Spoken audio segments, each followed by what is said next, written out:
Okay, good afternoon, good evening, and good morning to our audience members in California, Asia, and elsewhere, and welcome.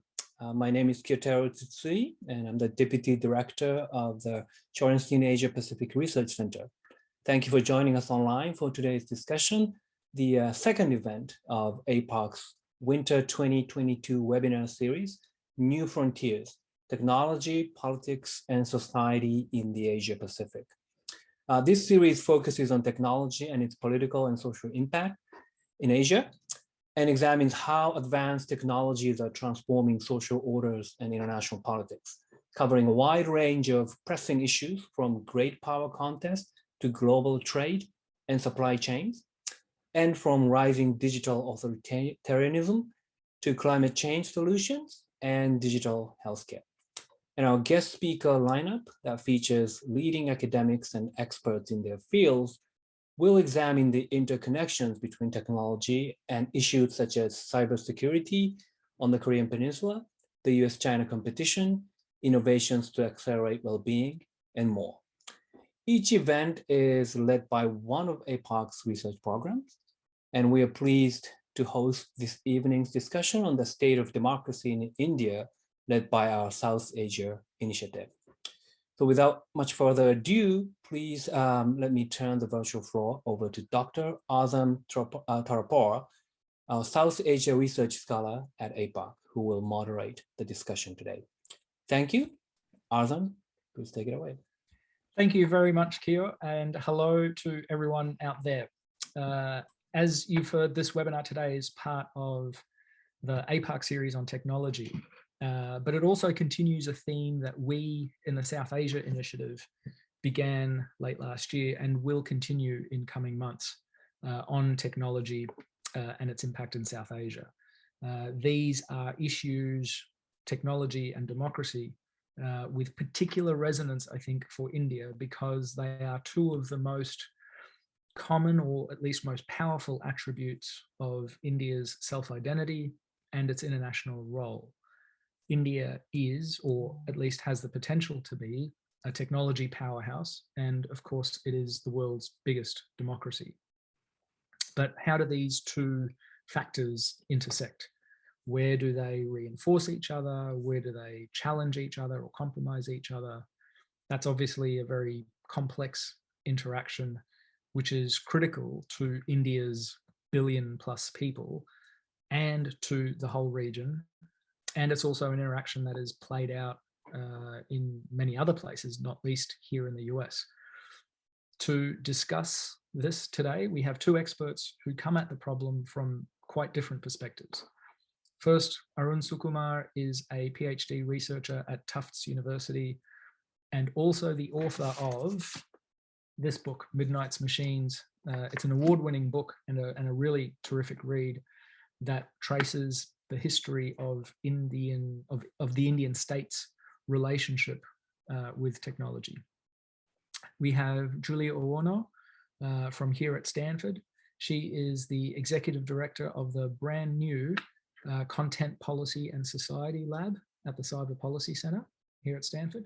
She's also the executive director of Internet Sans Frontières and an expert in the relationship between the internet and society and governance around the world. You can read more about our experts and their work on our event website. But as always, we have a lot to get through. So one more housekeeping announcement. If you out there in Zoom land have any questions, please don't hesitate to share them, but use the Q&A function, not the chat or the raise hands function.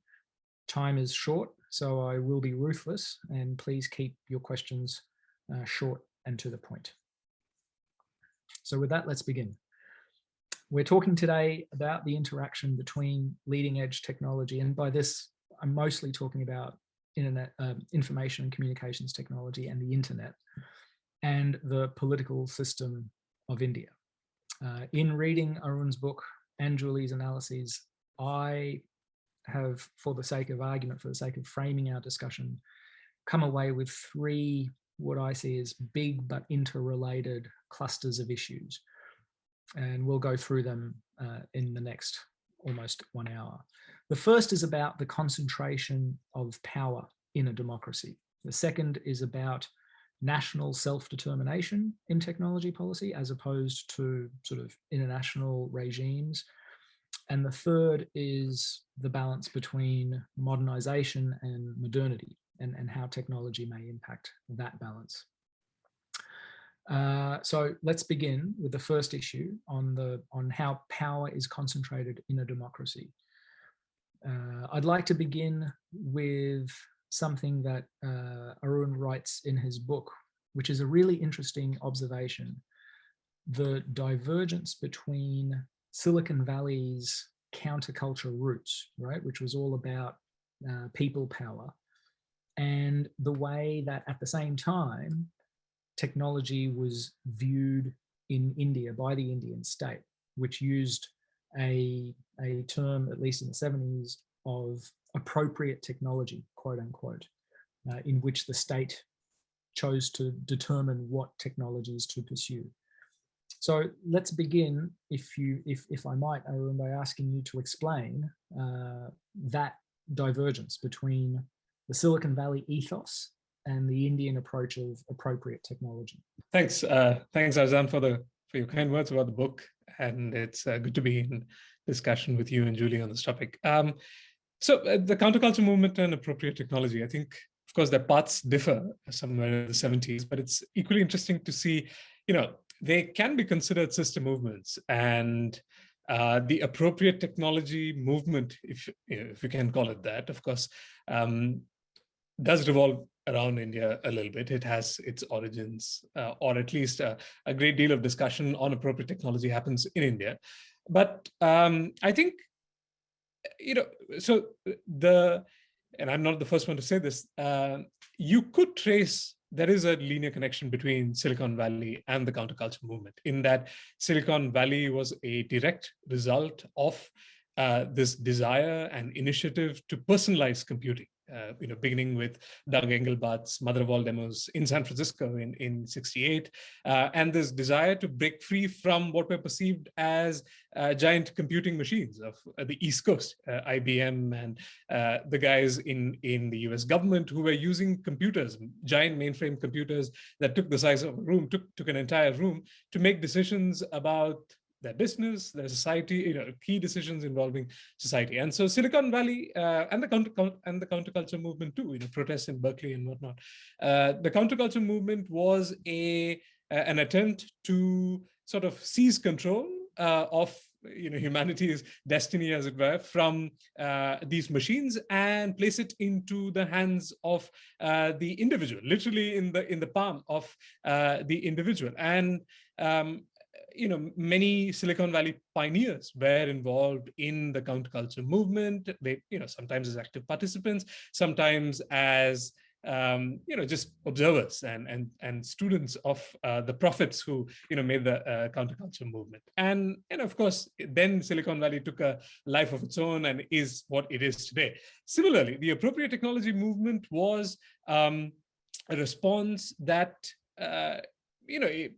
of course, as I said in the beginning, a lot of the discussion around appropriate technology happened in India, but it is interesting that the debates on appropriate technology, or at least the ideation of this movement, happened in the industrialized North on account of people like Ernst Schumacher, the British economist, Bucky Fuller, the architect, and many others who were based in the UK, Europe, and the United States, who thought that you had to similarly seize humanity's destiny away from this excessive consumption of technology and industrialization, which was essentially leading to these Malthusian outcomes where there was too little for too many people.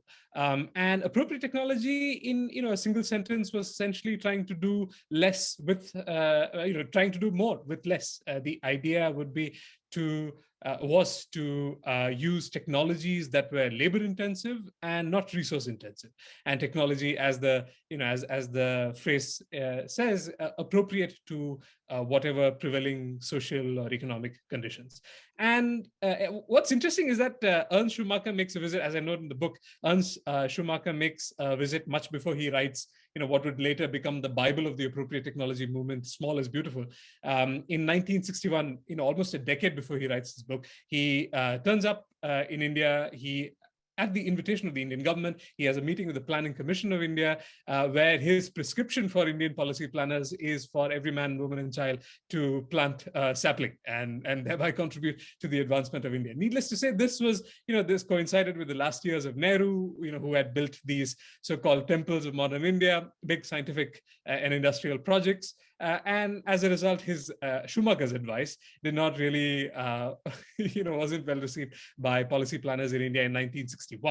But a lot happened in India between 1961 and 1973, which is when he writes, he publishes Small is Beautiful and becomes this, messianic figure of the appropriate technology movement.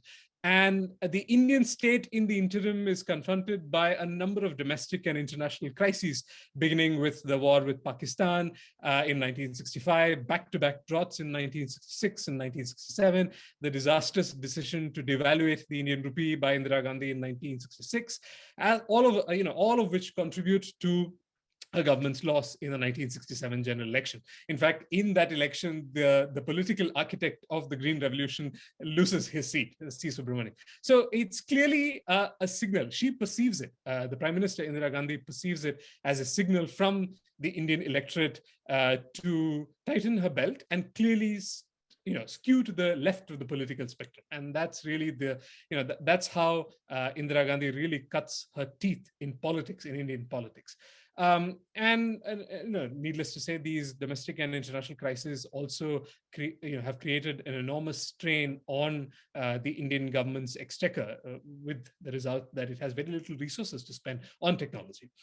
So when the appropriate technology movement becomes a big thing discussed widely in capitals and among policy planners of the world, what I argue in the book, it is one perspective. The Indian government opportunistically seizes the appropriate technology movement to say, let us tell you what technologies are good and what technologies are bad for India.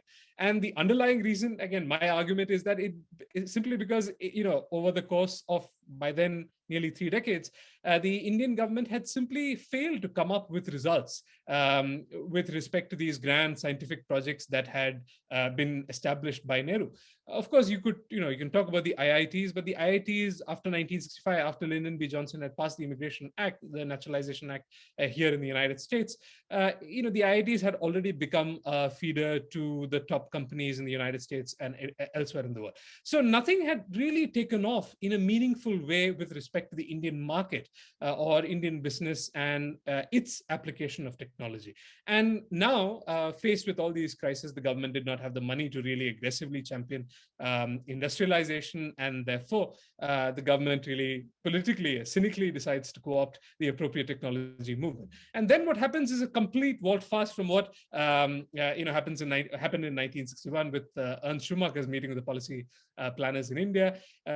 In the 70s, the Indira Gandhi government decides to create appropriate technology cells in Indian government ministries, decides to send the government scientists on, ironically, government scientists who were involved in top secret missions at that time to create India's nuclear and missile programs. And they are sent all over the country to talk about the virtues of small is beautiful technology. As a result of which, it creates this psychological and philosophical ground that is seized, and there are the Indian intelligentsia too is co-opted into this movement, which essentially enables for the Indian state to become the political, philosophical, intellectual arbiter of what is good and bad technology for India. And just as Silicon Valley has become a different beast, starting out with the ideals of the counterculture movement, the appropriate technology movement also took a completely unrecognizable form when the government seized control of it. That's a great place to end that answer, because I want to now bring in Julian and ask and pick up on that issue of the state taking control, essentially, of the direction of a country's deployment of and absorption of technology. As you look around the world, and very usefully, you look truly around the world and not just the US and the North, the industrialized North, but as you look around the world, how do you see that power balance, essentially, between the state and people, between democracy and its citizens around the world. And I'm asking you to make gross generalizations, and how technology and the internet has affected that balance of power. Yes. First of all, thank you so much for the invitation. I'm extremely pleased to be sharing the stage today with you, Arun, and thank you, Arsen, for again for including me in this important conversation. So to respond to your question, I would say that I think if you're asking me, you know, whether the counterculture that influenced or that created the seeds for what we call now Silicon Valley and all the tech innovation impulse that came out of it. Well, I think if you look at how those technologies have spread around the world, you can probably see kind of a maturity. We went from teenagers, basically, discovering innocently, almost and naively in their garage the power of connecting people, to actually people doing politics. Many of these platforms are doing politics right now. They are, if we're talking about the biggest one, the big techs, we know how much they are investing, especially in countries around the world and continents around the world where connectivity is not as optimal as it is, more or less, is in the United States and in Europe. So we are seeing those platforms basically behave almost like, I don't want to say states because that would be too much, but at least doing lobbying, negotiating, and talking about sovereignty, dealing with telecommunications operators. We're far from the naivety. That's obviously the case. And that naivety was very visible in the 2010s, the 2010s years. Of course, we remember the Arab Spring. At the time, we remembered how everyone was praising Facebook, everyone was praising Google and the likes for their incredible power to liberate speech, to liberate political freedoms. I still think that's true, but I think it's also important to be aware of the evolution of those companies, of the Silicon Valley itself. I think the time of naivety is very far, and now we're really getting into the hard and difficult discussion of, yes, power, influence, money, doing politics, and being kind of conquering new territories. I know it's a bit far-fetched, but I really feel like there is a need to have a conversation around that. Now, when that happens, and when you're facing, not every government around the world has put into thought the technological evolution or at least a revolution that started even in 19th century with the train and all this, but now continues with the machines and the laptops, computers. But not every government has had this thought, and many are now faced with the reality, which is Facebook and the likes, Meta, I should say right now, Meta and the likes, are willing to invest in the potentially billion consumers, users of their products, while facing governments that, for many of them, have never, even the idea of having a digital plan is already something very complex. We've worked, when I say we, my organization and myself, we've worked in several African countries, and I can guarantee that even when there was a plan, it was mostly something that was copy-pasted from international consultants and didn't have any particular meaning or any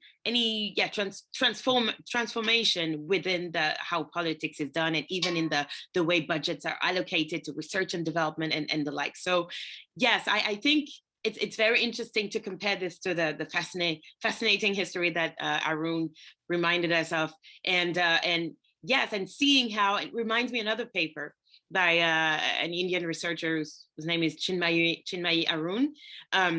She wrote a paper called "The Facebook Faces," and I think we can more or less summarize it.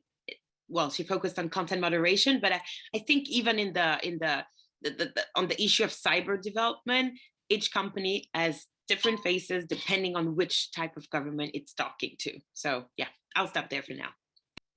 No, so that's so you've actually raised the issue that I next wanted to ask you about, and I want to ask both of you, Julie and Arun, in that order, about this issue. That, I mean, it seems to an average citizen and consumer that in many ways big tech is now a place where a lot of power, including political power, is concentrated, right? It's no longer the fact that the state is trying to harness the power of technology. It's now the fact that through the quirks of economics, these big internet companies essentially have accrued and accumulated for themselves a degree of not only economic but also political power. So first, Julie, I want to ask you to address that, and Arun, then, if you might, sort of provide us the sequel of that historical accounting, and is that the case in India? I would say no, simply because the concept of sovereignty still does mean a lot to many countries around the world, and we're seeing that with the way the debates around regulation in the United States and issues around competitiveness or lack of competitiveness, if you allow me, in certain markets, or at least regarding certain products, social media being one of them. Even debates around regulating online content, the Digital Services Act, which is a brand new regulation in the European Union. Well, it will become a regulation. It's been passed by the parliament. Now it has to be translated into national adoption. So all of these tend to prove that, well, sovereignty is important. And many governments, even those that have way less money than the $1 trillion capitalization of some of these companies, even some governments who are less rich are, putting a heavy fist on the table, shutting down the internet, shutting down the platforms, forcing telecommunications operator to do the censorship work for them. So you will ban Facebook, you'll ban Twitter, but you will live maybe Wikipedia and the likes. Just giving an example, I'm not sure it's really happened. And even Wikipedia was banned for 2 years in Turkey by the regime. So I don't think that these companies are, I mean, the reality is that sovereignty is still a very important concept in international law. But Julie, let me, and sorry, I didn't make myself clear. What about, I'm not talking about the balance between the state and these corporations. I'm talking about the balance between people and these corporations, right? Because the hope was, as you were talking about in the infancy and in the sort of gauzy teenage years, we thought that these technologies would liberate people and super empower people. But now what we're seeing is that a lot of this power is still being accumulated in a handful of nodes. Can you speak to that balance between people and these corporations? Absolutely. And it's really linked to what I was just talking about. Increasingly, we are seeing citizens, users, civil society organizations being sidelined in a dialogue that's being created by governments around, controlling speech, controlling content, or any other forms of control that states want to regain on those spaces, and a dialogue between the companies and the governments, and a very willingly or not, by the way. One example of that is what happened in Russia a few months ago. There were parliamentary elections, and the regulator asked, I think, Apple and Google to ban an app that was developed by users to allow people to report election irregularities. That app was, I mean, the companies had to obey the order. Yeah, simply. So what do you do in that? That's a big question. Some will refuse to continue doing business example typically is Telenor, a telecommunications operator. It's not big tech, but I think it's related to internet and connectivity. So I take the liberty of adding that example. Telenor has exited Myanmar because they're saying we cannot sustain being asked every day to do censorship and shut down the internet. So that is an existential question. Do we still want to fulfill that promise that we told ourselves, that we care about freedom, that we care about people, and that we want to be a tool of liberation? Or do we submit to sovereignty and history of 1,000 years? I don't know. I don't have the answer. I'm just saying this is a dilemma at the moment. Great, thank you, Julie. And now, Arun, with that frame in mind, and with many of the recent happenings in India in mind, how do you see that dynamic playing out in India? I think so. I do agree with Julie that in terms of the dynamic between people versus corporations in a democracy, it's reasonable to believe, especially in a developing country like India, where a number of people are, where the middle class is sort of the celebrated category of individuals in India, where it's actually a minuscule percent of the population, right? And so the vast majority of the population is still reliant on government, whether it is in the form of social security or in the form of, conducting, or whether it's employment, or as long as the government is a powerful actor, then the state becomes an important mediator of the relationship between people and technology corporations. And I think, so to sort of, Arjan, you asked, what is the sequel to that with respect to, it is, of the legacy of the appropriate technology movement, because soon after that, you see protests in India against automation. The government sets up a committee on automation. That's the time in India where computers are being slowly rolled out in public sector units as well as private companies. And there is this whole debate about whether computers should be introduced in the life insurance corporation in India, the country's biggest, at that time, only insurer. And the government tries to say, even the government's own appointed committee tries to say, look, computers are not going to replace people. In fact, of course, there will be some losses on account of computers replacing certain categories of tasks, but there will be equally a number of jobs created on account of people having, companies having to need people to train these computers and so on. But by that time, skepticism as a result of the government's own efforts to hijack the appropriate technology movement and so on had really sort of set in, as a result of which people in India had become skeptical towards technology and looked towards the state to mediate their relationship with technology.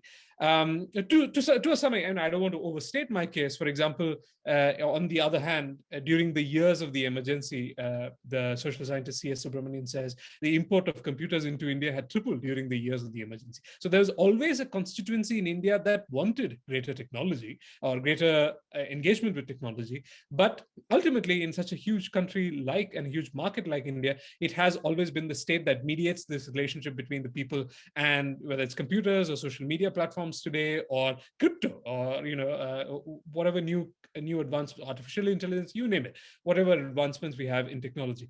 And each country, I presume, has its own historical reasons of legacy as to why one, especially democracies, to the topic that we are discussing today, one constituency will likely be more powerful than the other. In the United States, although the US government is extraordinarily powerful in many respects, the market does have an influential say in determining how, for example, I can't really speak to platform moderation and so on, things like that. But you would imagine that these guys set the term, the so-called big tech set the terms for what constitutes acceptable conduct in on their platforms. And of course, that is litigated and re-litigated and so on.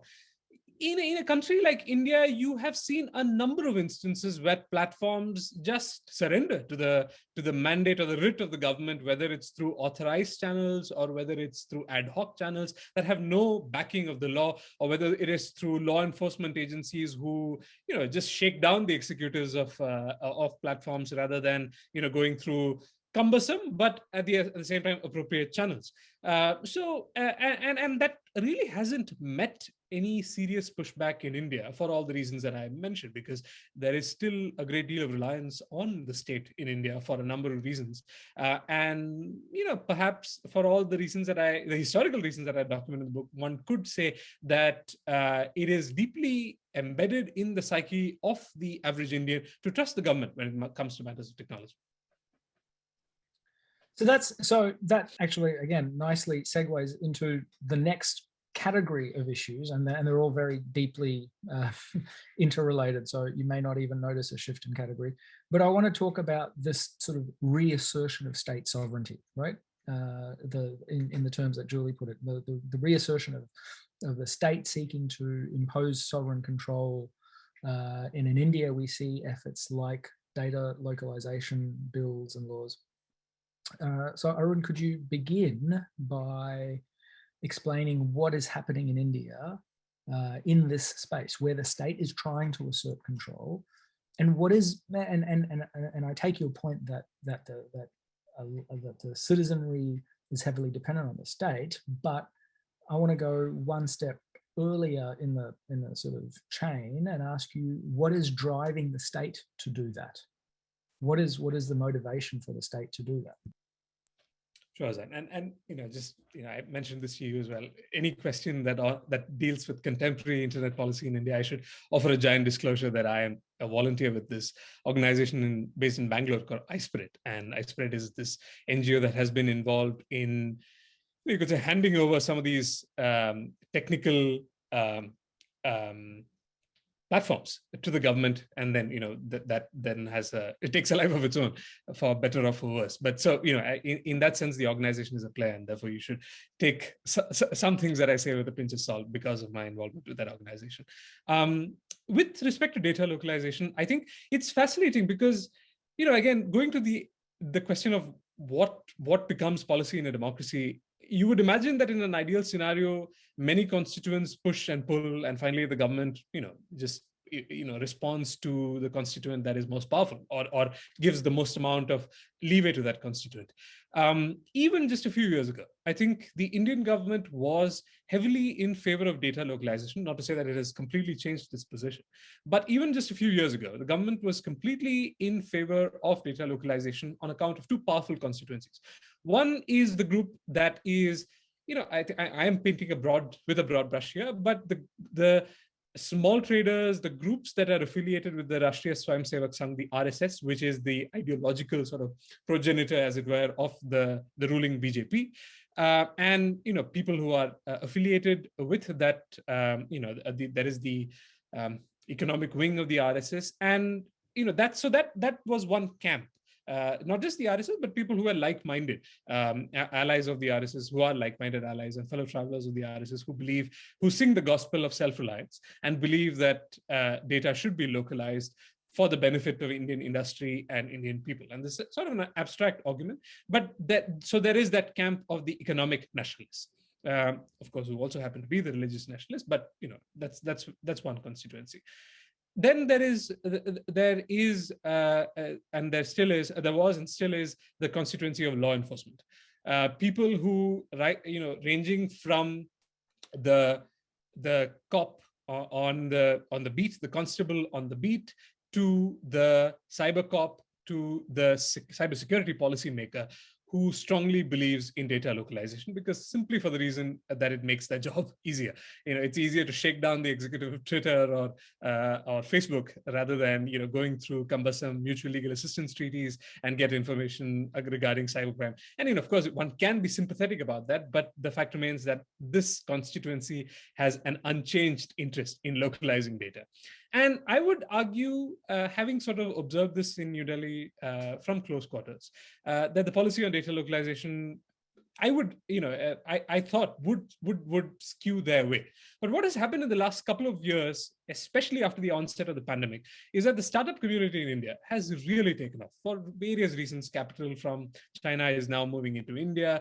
There has been genuinely greater synergies between Silicon Valley and the incredible Indian diaspora that's based in Silicon Valley and in India, and the entrepreneurs in India.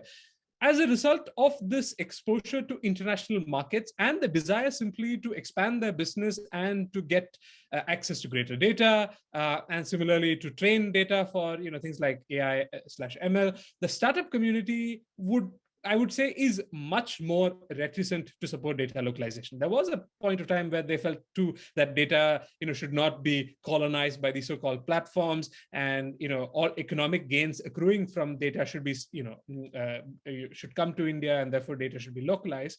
But I think that constituency has shifted their view a little bit, and I can also speak this. This is where my iSpread engagement also comes in. I can see this shift happening with the startup guys we speak to, and this is purely borne by business considerations. This doesn't mean the policy of the Indian government will change with respect to data localization, but now you finally have a constituent on the other side of the aisle, and which has the economic heft to really say, look, we want freer flow of data across borders, and it is in our business interest to do it. Whether the government will listen to it is another, because the impulse of the Indian government, as with many emerging markets, has been to control technology either through absolute bans or through extremely restrictive measures. So it's really anyone's guess whether this small group can really influence policy on this subject. Great, thank you. So when we do zoom out a little, and as you mentioned, other possible types of policies, I want to ask you, Julie, if you look around the world, we've just so far been talking about data localization as the case study, as one example of a policy where a state seeks to reassert sovereignty. But are there other examples from around the world of where states have tried to impose policy control over what happens in the technology space? And is it necessarily, and the sort of sequel to that question, the second part of that question is it necessarily conflictual? And the idea I have in my mind here is when we talk, for example, about international human rights law, there are international standards that can be reconciled with national standards, thin and thick ideas of rights. Is there a similar space for compromise between international standards and norms and national standards and norms? Yes, no, absolutely important question and discussion, really. I think it's important not to criticize only, those efforts to reassert sovereignty. I mean, for me, I'm in my position as an activist to say we want our rights to be protected as much as possible. But I think it's also important to acknowledge what that translates from the government in question or the state in question, because technology is wonderful, but it also comes with a lot of risks, many of which are remaining totally unaddressed by the companies. They want to, optimization mindset, okay? We want as many users as possible, and then we will think after about the consequences. This can lead, and we've seen that, and some platforms have admitted it, this can lead to horrible human dramas. I'll give an example, Myanmar, we all have that in mind, but we also can cite the example of Ethiopia very recently, where there is an ongoing conflict. So we should be aware that that willingness to regain a bit of control is just a way for governments who are facing very serious challenges. We're not finding answers on the part of the companies. We're not finding answers in international bodies, because the issue of digitalization is addressed very positively in general. But we are yet to see, how can I say this? I mean, it's being built up. There is a tech ambassador, I forgot his tech envoy, who was a position recently created by the UN Secretary General, which is fantastic and goes in the right direction. But for many governments, seeking answers is very challenging. So we understand that. That said, we also have to be honest. Many of the governments talking about data localization do not even have a privacy legislation in place. So do you want to localize? I mean, how are you going to localize your data if you cannot protect them with the best standards, like a company, a private company, which has servers in Ireland or California, I don't know, can do it? that's a very important question to ask ourselves. Same with concepts around digital sovereignty. Okay, digital sovereignty, no problem, but what do we put behind that? Does it mean that we will build borders on a space that by definition is very difficult to put borders? I mean, ask that to the Chinese government. They've had a firewall forever. But I mean, my brother was studying in Shanghai. I had him on WhatsApp every day when he was there. So it's probably a signal that even in the toughest wall possible, there are some loopholes. So with that in mind, and I was so enthusiastic that I forgot the second part of your question, Arsene. If you could please remind it to me. I was asking about how if there was a space to sort of compromise between international and national. Thank you. Before I respond to that, there is one last example which refers to one of the questions in the Q&A. Another example of a government trying to regain that control and reassert its sovereignty is the Twitter ban in Nigeria. Very great example. A company, here you have a company born and raised, allow me the expression, in California, Twitter, which suddenly decides to, censor, some people would not agree, but at least to take down the publication of a democratically elected president. Reminds, of course, of another one, but a tweet of President Buhari was taken down allegedly for violation of Twitter policies. The government decided to ban the platform until very recently. I think it was reinstated 2 weeks ago, but decided to reinstate it. So it banned it on the justification was Twitter is causing harm to Nigeria, spreading hate, spreading disinformation, and not providing responses. So that's why we're banning. How can you disagree with that? It's very difficult. And so what happened is that there were negotiations, apparently, I mean, reading from reports, and what was negotiated is that Twitter would be back under conditions set by the Nigerian government. And one of that condition is to respect the social media law that's going to be passed by the parliament in Nigeria. So this is a very interesting example of, yes, how we can reassert of that conversation we're having earlier. You know, you maybe have trillions or billions of dollars in market capitalization, but your products can be banned for 8 months and you will lose money. And who's going to pay for that? Well, we'll see.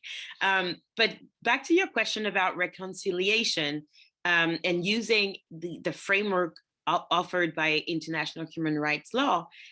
Personally, I think it's an interesting way to go. Why? Because we are talking again about a space where the notion of border and national laws is very, very, to be very frank, that's a very personal opinion, but it can be quite limited. It doesn't grasp the interconnectedness and the interdependency of how the infrastructure, the internet infrastructure works. So once you say that, I think what we can find in international human rights law is a moment in history where many nations around the world, at the time it was, of course, the winners of Second World War, so the US, Russia, China, France, and the UK, as well as Latin American nations. I mean, I'm currently reading a fascinating book about the birth of the Universal Declaration of Human Rights under the auspices of Eleanor Roosevelt. And it's fascinating to see that different thinkers from different nationalities, law professors, but also philosophers and many other profiles sat together and said, okay, we're going to propose this to governments and we'll see if governments endorse this. And governments did endorse that. So I think that compromise is interesting to harness. And full disclosure, I sit on the Meta Oversight Board, which is a new body that makes decision on Facebook and Instagram's content moderation decision. So when your content is being taken down, you can appeal and the Oversight Board will provide a response. Well, we have no other choice than to rely on international human rights law. Because at the beginning we said, we thought, on what basis are we going to make our decisions? We could not possibly do that based on Facebook's community standards, because frankly, they are they could be perfected, to say the least. And then, yeah, suddenly it became very obvious that the only way to go was to study what we have in international law. There is a lot of literature. There have been thinkers who wrote about it, but also there have been trials that have happened in history that can give us some inspiration with regards to what we can expect from these principles once we transform them and apply them on digital platforms. So it's an ongoing conversation, but I think international human rights settings is an interesting beginning. Yeah.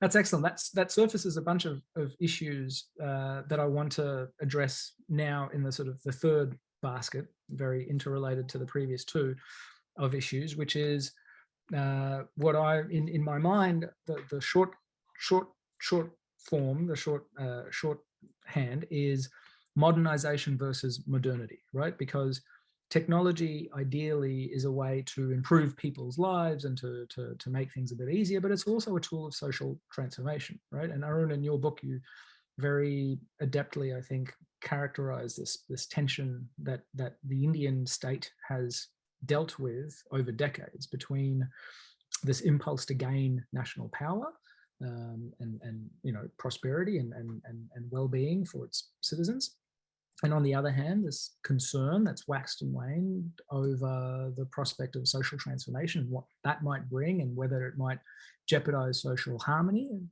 in India. So can you explain to us, Arun, first in a very sort of broad sweep, as briefly as possible, given we've only got 12 minutes left before the hour. But can you explain all of Indian history in about 3 minutes, especially the Indian state's approach, the evolution of the Indian state's approach to this tension, right? Between, is technology something that is good for us, or is it something that risks transforming us beyond recognition? Right. No, I'll try to attempt the impossible, Arza. But I think one way to categorize this is in terms of eras, which is what I tried to do for analytical convenience in my book, and divide it into different eras that talk about the relationship of Indian society and polity with technology. But you could say that they roughly coincide with the terms of dominant politicians, prime ministers in India: Nehru, Indira Gandhi, Rajiv Gandhi, and of course, some of the biggest economic changes happen with Narasimha Rao and some of the others in the VP Singh in the interim. But it is these three, and then Modi, who really sort of towers over Indian politics and pretty much any discussion on India, really, including that of technology, especially because of technology, especially on technology, because of his views on technology. And I think it is very clear that, if just to quickly span the approaches of these leaders to technology, it's very clear that Nehru was, Julie framed it very nicely with respect to the context in which international human rights law evolved. And Nehru was clearly a product of his time. He saw, of course, read about the atomic bombs, or heard about the atomic bombs being dropped in Hiroshima and Nagasaki, and he was a product of the atomic age. And credit to the man, in as much as he was skeptical about technology, he put India on a path to industrialization that he tried to control. And the path to industrialization resulted in, of course, many institutions of national and international repute. It resulted in the creation of public sector units that did commendably well for a time. And it also, of course, created these so-called crown jewels of India's science and technology sector, the space and the atomic programs. But essentially, it was one man who's championing this technology, but at the same time cautioning his people to be wary of the misuses of those sort of, technologies that could control human destiny. And I think towards the end, it is, this is not my view, a number of historians acknowledge that towards the end, and even in his letters to various people towards the end of his life and term as prime minister, it is very clear that he's disillusioned with the path India has taken. And it is disillusioned with the state of progress of many of these technological projects that were meant to modernize India. And so that vision of modernity sort of really stumbles with Nehru. Then comes Shastri, who is a professedly anti-technology guy, but who lays the seed for the metaphorical and the literal seed for the Green Revolution. And of course, that goes on.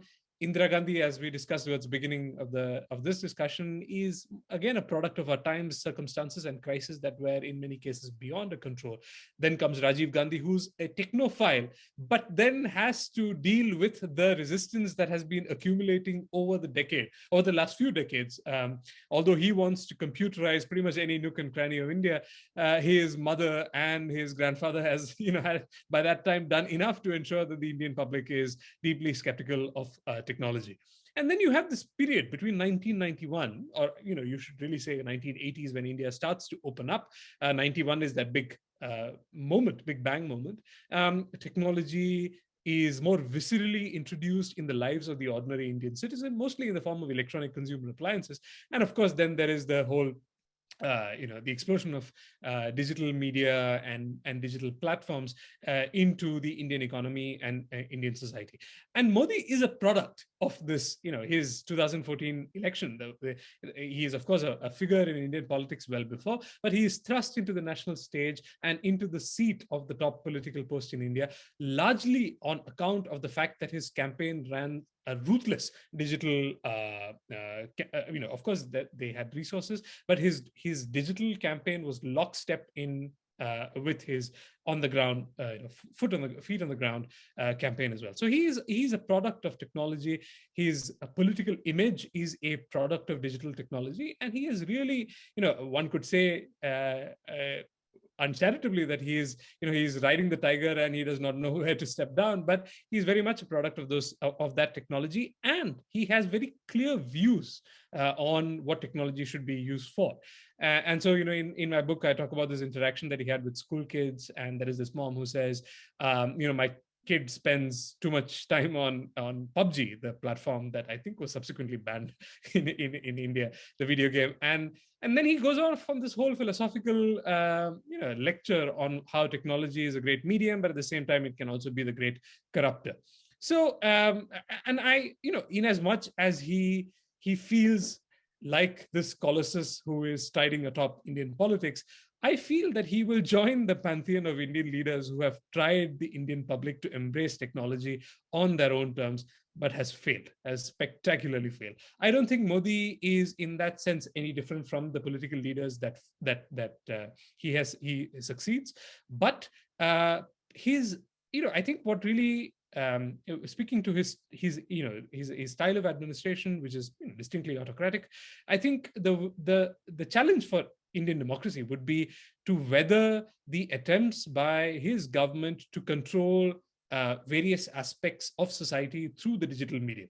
I don't think political leaders before him tried any less, but they did not have the tools that are at the disposal of Narendra Modi and his government. And and what the outcome of that tussle might be is really anyone's guess. But I think, speaking personally, I think it casts a shadow on Indian democracy. That's really interesting. I want to pick up on this idea of attempts to manage social dynamics, right? And I want to ask you first, Julie, and then Arun, to apply it to India. In either in abstract terms or in global cases, what I've been guilty of so far is talking about the people as a group, right? But in fact, one of modernity's big projects is to empower the individual, right? And the individual means oftentimes minority individuals. So have there been cases around the world, or thematically, generally, can you talk about how technologies, the internet especially, have perhaps either protected minorities, or have they magnified, amplified pre-existing social dynamics, which amplify and reinforce existing power dynamics against minorities within societies? That's well, again, sorry, I'll say all the questions are amazing, but truly, and it gives me the opportunity to link to, there is an inequality, in my opinion, right now, especially in emerging economies, and especially in economies where connectivity is very low. So there has been an impulse by one of the big tech platforms to come in and provide low cost connectivity, almost free, well, free, potential, well, theoretically. And that goes to a very important discussion that happened in India in, I think, 2015, related to net neutrality, and the fact that the regulator at the time had said, we cannot let free basics develop in India because it's an attempt to that principle, and of course other preoccupations that were on top of the agenda at the time, and I forgot about them, but I think mostly about net neutrality. But what's interesting is that while this free basics was put it out from India, it spread out completely unfettered in the rest of the world, and particularly in Africa. And so now you have societies in Africa where people think that internet is Facebook or Facebook products, Meta products. I don't know whether it's bad or not, but what I'm saying is that there is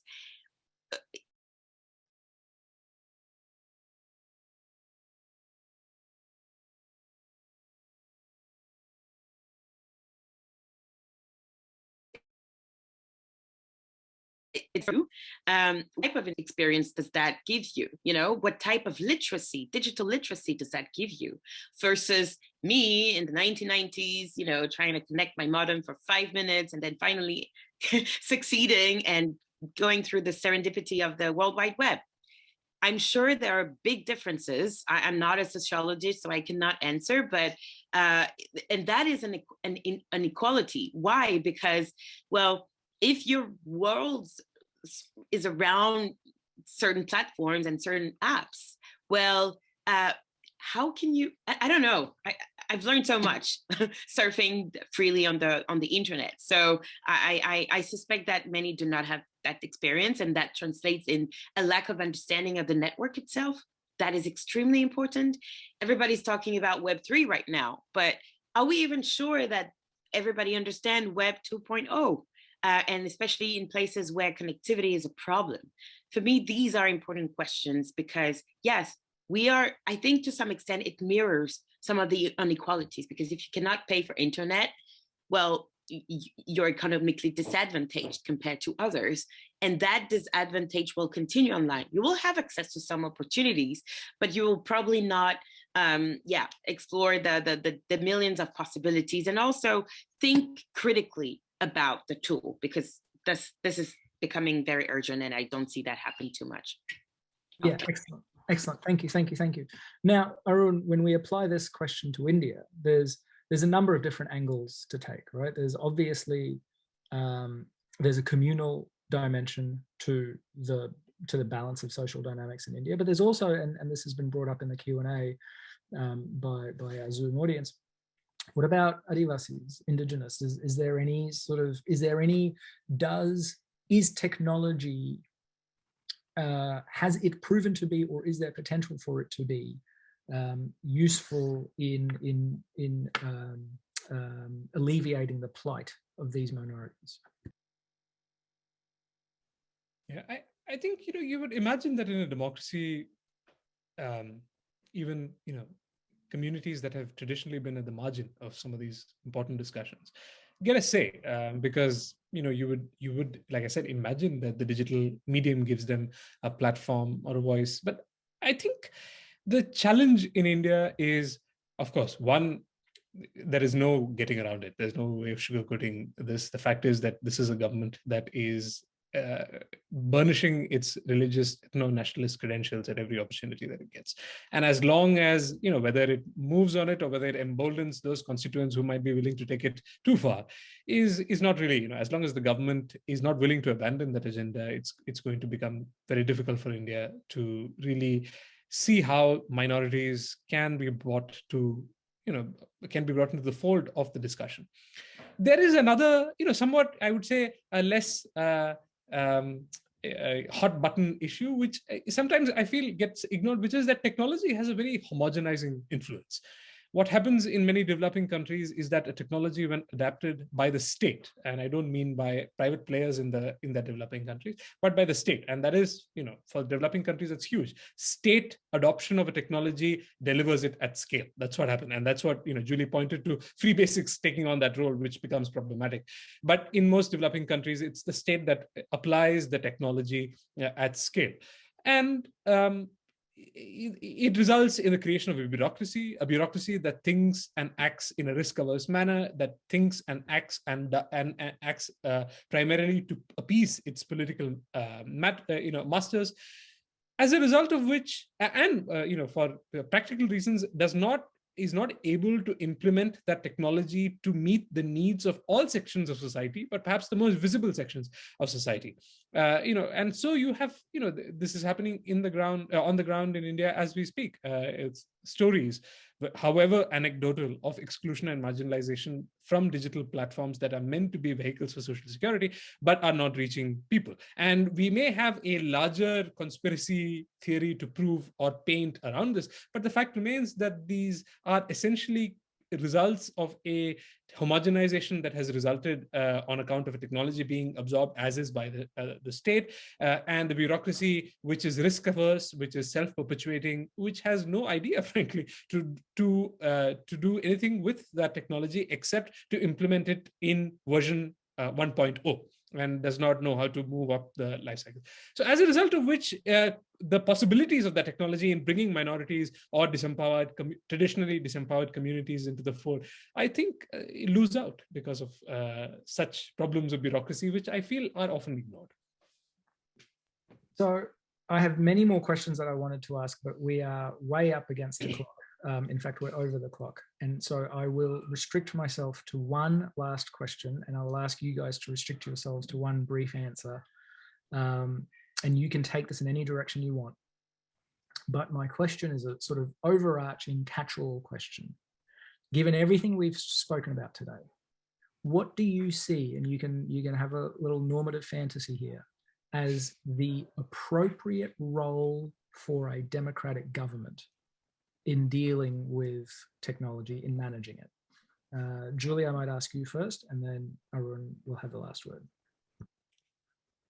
Thank you, Arsan. I would say, first of all, we should have a conversation about what it is to be a democratic nation when faced with the beautiful potential of technology, but also with its threats. Can we fight the threats without fighting and fighting rule of law and also fighting democracy? That is a big question and a big debate that I hope many more democracies around the world will have, because we're desperate for a model in that regard. Thank you, Julie. Nice and concise. Arun, applied through the India prism?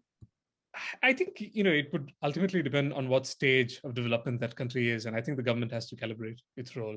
I think it's naive to believe that the rollout of the internet would have happened or will at any point reach how the internet was used by communities at Stanford or Palo Alto or Northern California in the initial decades of the growth of the internet.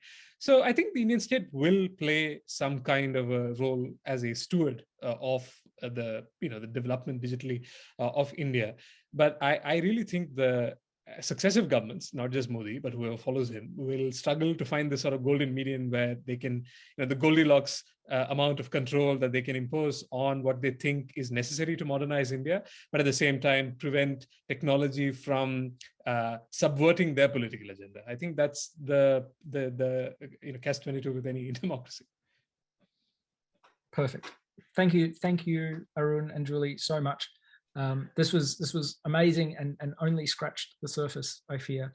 It raised for me many of the issues that anyone who studies politics or reads the newspaper indeed sees every day, right? Questions over sovereignty and a state's international obligations, a democratic state's international obligations, a democratic state's efforts to manage social dynamics. And yet technology, obviously, as with everything, throws all of these challenges into much sharper relief and shows that we really don't know how to cope with what's coming, or indeed what's already here. So thank you very much, Julie and Arun. and see you all next time. Thank you. Thank you, Arzan. Thank you.